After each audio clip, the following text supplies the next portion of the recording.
That's Fight the Power by Public Enemy, the iconic song that ranked number 2 in Rolling Stone's list of the 500 greatest songs of all time. This week marks the 50th anniversary of hip-hop, and the co-founding member of Public Enemy, Chuck D, is shedding new light on the genre's roots. In June, an intersection in the South Bronx was renamed after a gang member who was killed there while trying to break up a fight back in 1971 when New York City was rife with gang violence. But his group chose to pursue peace instead of revenge in the wake of his murder, shifting from violence to unity against systemic oppression and paving the way for the dawn of hip-hop.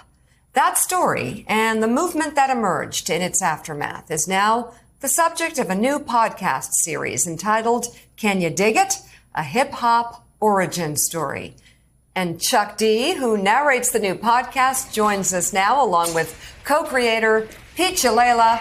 Also with us for the discussion is president of the National Action Network and host of MSNBC's Politics Nation, Reverend Al Sharpton, Morgan Radford, Ari Melber, and John Heilman are all still with us as well. Reverend Al, we take it to you as the godfather of souls. Well, were you his manager or his minder? I'm not sure. I believe that's the past.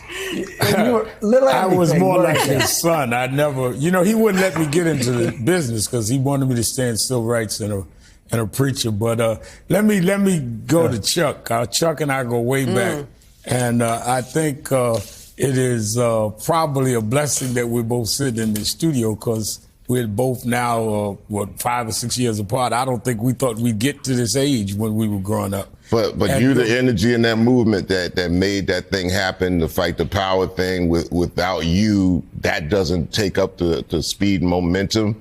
And here we are in Hip Hop 50. And the thing about it, to be here with lights, camera, action, Pete, Chelala, the seed of it, talk about the seed of what hip hop grew up out of. That's what was really important. But what I wanted you to elaborate on is that hip hop not only changed music. Yes. It changed the social movement. In '89, when you came out with the group Fight the Power, yes, sir, a young man named Yusuf Hawkins had been killed in Brooklyn for being black in a white neighborhood. And when we started the marches that you talk about, I led, We Shall Overcome didn't fit us. We were out of the North, I was out of Brooklyn, you was out of the Bronx. Fight the Power became the soundtrack to the urban movement that later became Barack Obama and all of that. Talk about the social impact of hip hop and that whole era that gave a cultural bend to a northern urban version of what had been going on in the South. Well, we didn't invent the energy. I think a lot of the times the synergy of that period was a lot of people and a lot of different things also calling for a different time. The city had left a lot of us for naught, for dead in many cases. It was lopsided, one-sided politics, and not even looking at us at all. But we have people like you, movers and shakers that were heard in black radio at the time. So WLIB was really a fuel for me, hearing Gary Bird, hearing people like John Hendrick Clark on the radio. Right. And that gave me enough fuel to say, well, these are real people doing real things, saying real things in a community that's ignored by the city. And so therefore the issues that were in the city at the particular time were highlighted. What could we add to it culturally? How could we actually be that other voice that's coming through if we don't get any time on the radio stations? This is what we're getting from a talk radio station that's talking about the issue that we could put a soundtrack to. No different than the Godfather of Soul. There's an issue, there's a problem. I'm gonna put a beat to it, get funky. Yeah, you dancing, but you throwing your fists in the air. All right, and if you watch Ari Melber's show, The Beat, on MSNBC, you know that he can dig it. Ari, you've got the next question. Some law, a lot of lyrics. Go ahead, Ari. Some law, a lot of lyrics. We'll remember that, Joe. Chuck, great to see you guys again. Congratulations on this project, Hip Hop 50. It's important time to reflect. I wonder if you could tell us about the power of storytelling, because everyone knows in politics, narrative matters. Obama was able to actually write his own narrative, his own autobiography along the way that introduced himself differently than the way maybe the country had seen minority candidates in the past. You're a master storyteller. People are indebted to these artists for these stories. And yet it's important, as we reflect in the news, that at the time, you just alluded to New York and certain neighborhoods being left behind by the government. Much of hip hop, as you know, was maligned and not listened to at the time. But the story about inequality, about police brutality, about violence in the neighborhood in a way that didn't fit with the right wing narrative, but was true to your experience. The stories turned out largely, if I may, to be true and prophetic. Tell us about the power of hip hop storytelling and what that means now as more of mainstream culture looks at it during this anniversary. Well, I'm going to pass the baton to Chelala, where the story has been there. How can we actually have a multi-dimensional kick on the story that actually takes it into the future? This story had been there for a long time, which was the pre-seed of hip hop, which created hip hop in the first place, because it was a neighborhood that was left for naught, like I said before. So Peter, take it, because Pete brought me the story, and we kind of there was a lot of myth going on. There's a lot of mythology still floating around. What we wanted to do is anchor and bring it to the ground for everybody to hear and see and experience. And that's what Pete brought to the table, where I happen to be a voice for, because he wrote it well, put it together well, and there's nobody better than him to bring it home exactly how that happened. Well, I appreciate that, and I appreciate you guys giving us a voice. This is an aha moment kind of story. This is a global aha moment. And it's rooted, Ari, in politics, policy, and urban planning. So when we started pulling the texture back of the story of hip hop, the dawn is 1973, it's Herc's Party, but there would be no Herc's Party without peace in the Bronx. And we bring the story back to Robert Moses. If he didn't carve through the Bronx with a 6-lane highway called the Cross Bronx, it wouldn't have burned. Thousands of kids would not have joined gangs, and the death of Black Benji would have been avoided. But that didn't happen. And these kids weren't in gangs. And Benji was murdered trying to keep the peace. And then his gang was given this decision: do we retaliate and just lay down the law here? There's 2,500 Ghetto Brothers. They'd probably do a good job finishing it off. Or do we actually push for peace? And for Mika, Women for Peace, this story is also going back to the fingerprints of powerful mentor women. Evelina Antonetti, who started United Bronx Parents, was a big influence on these kids.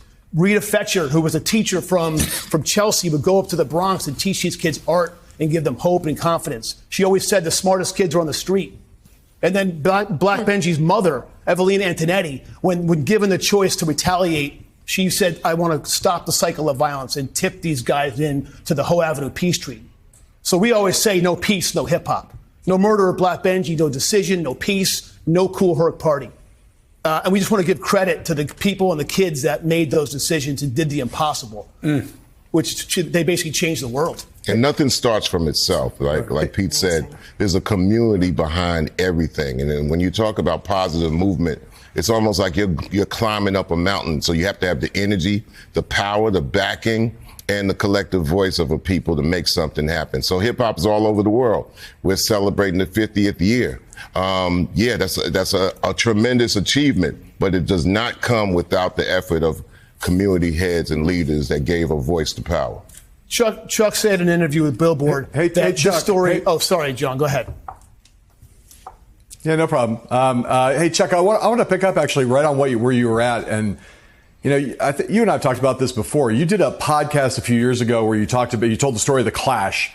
Right. And the story of the Clash and the rise of punk rock in London and England are roughly at the same time as this story is happening, unfolding in New York, the rise, the birth of hip hop and all the stuff we've been talking about today. The political, social context that gave rise to punk is the same one that gave rise to hip hop. Now we're 50 years later. Talk a little bit about the state of hip hop today.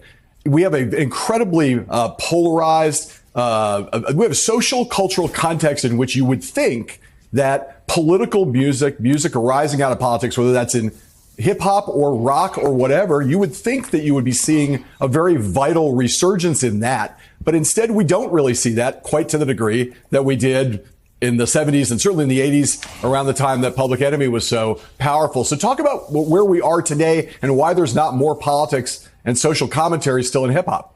Well, you got millions, tens of millions of people recording right now.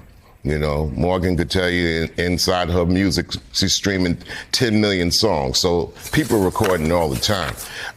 We need better curators to curate who's saying what and bring it to the forefront. But there are efforts out there. There's people that's looking at concerns and writing a song and recording it the same night. So we need better curators in situations. Now, the reason why this is different from 1989 is simply because people come and go. The same people that was in the mix in 1989, many of them are not here, and new people have grown into being into the mix today as adults. And so therefore, you always have to fight the power because the isms remain, like staying in the pockets. So that's why you got to keep going at it, and you bring people with the energy, you know, people like Pete that says, hey, I think this story needs to be told. I always told a New Yorker, I said, sometimes you could find out your status just by reading the names on the street. So that Black Benji has a street. So once, you know, we say, well, if I know if I'm looking at a Skimmerhorn street, it behooves you to figure out who that is. Mm-hmm. Well, Black Benji has a street, figure out who that is. And if you can't figure it out, that means this metropolitan area needs to step up on its education of just where we at. You know, just educating New Yorkers on New York will give us a leg up on keeping that momentum and that movement and energy.